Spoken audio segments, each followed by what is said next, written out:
નમસ્કાર ખેડૂત મિત્રો, ડીજી મિત્ર એઆઈમાં તમારું સ્વાગત છે। આજે આપણે આઈ ખેડૂત 2.0 પોર્ટલ વિશે બધું જ જાણીશું। સાહેબ, આ પોર્ટલ પર રજીસ્ટ્રેશન કરવું કેમ જરૂરી છે? કારણ કે હવે તમામ સરકારી લાભો મેળવવા માટે નોંધણી ફરજિયાત છે। યાદ રાખજો, પસંદગી ડ્રો સિસ્ટમથી થાય છે, એટલે ફોર્મ ભરવામાં ઉતાવળ ન કરવી। શરૂઆત કરવા માટે લાભાર્થી નોંધણી પર ક્લિક કરો। મારે મારું નામ કેવી રીતે લખવાનું? તમારે ખાલી તમારો જિલ્લો, તાલુકો, ગામ અને ખાતા નંબર પસંદ કરવાનો છે। નામ તો જમીન રેકોર્ડ મુજબ ઓટોમેટિક આવી જશે। તમારા મોબાઈલ પર ઓટીપી આવશે, જે નાખીને વેરિફિકેશન પૂર્ણ કરો અને એક પાસવર્ડ બનાવો। પાસવર્ડ ભૂલી જવાય તો? ચિંતા ના કરો, ફરગોટ પાસવર્ડથી તમે તેને પાછો મેળવી શકો છો। લોગિન માટે તમારા મોબાઈલ નંબરનો જ ઉપયોગ કરો। લોગિન કર્યા પછી યોજના કેવી રીતે શોધવી?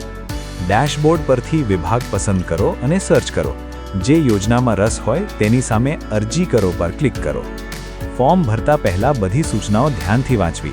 તમારી જમીન પ્રમાણે સાચો ખેડૂત પ્રકાર, નાના, સીમાંત કે મોટા પસંદ કરવો ખૂબ જરૂરી છે। જો આમાં ભૂલ થાય તો તમારી અરજી રદ થઈ શકે છે, એટલે 7/12ના ઉતારા મુજબ જ વિગત ભરો। મારે બેંકની બધી જ વિગતો જાતે ટાઈપ કરવી પડશે? ના, માત્ર આઈએફએસસી કોડ નાખશો એટલે બેંકનું નામ અને શાખા આપમેળે આવી જશે। બસ તમારો એકાઉન્ટ નંબર 2 વાર નાખી કન્ફર્મ કરી લેવો। તમારી જમીનનો રેકોર્ડ એલઆરસીમાંથી સીધો દેખાશે। બધું જ ચેક કર્યા પછી સબમિટ બટન દબાવો। સબમિટ કર્યા પછી કંઈ મેસેજ આવશે? હા, સ્ક્રીન પર સફળતાપૂર્વક સબમિટ થયાનો પોપઅપ દેખાશે। યાદ રાખજો, જ્યાં સુધી સબમિટ નહીં કરો ત્યાં સુધી અરજી ડ્રાફ્ટમાં જ રહેશે। હવે અરજીઓ મેનુમાં જઈને તમે સ્ટેટસ ચેક કરી શકો છો। ત્યાંથી તમારી અરજીની પ્રિન્ટ કાઢી લો।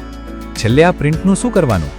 તેના પર સહી કરી જરૂરી પુરાવા જોડીને નક્કી કરેલા સમયમાં અધિકારીને જમા કરાવવાની રહેશે।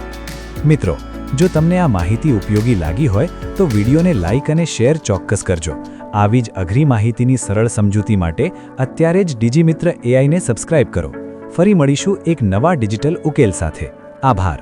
તમારો ડિજિટલ સાથી, તમારો ડીજી મિત્ર।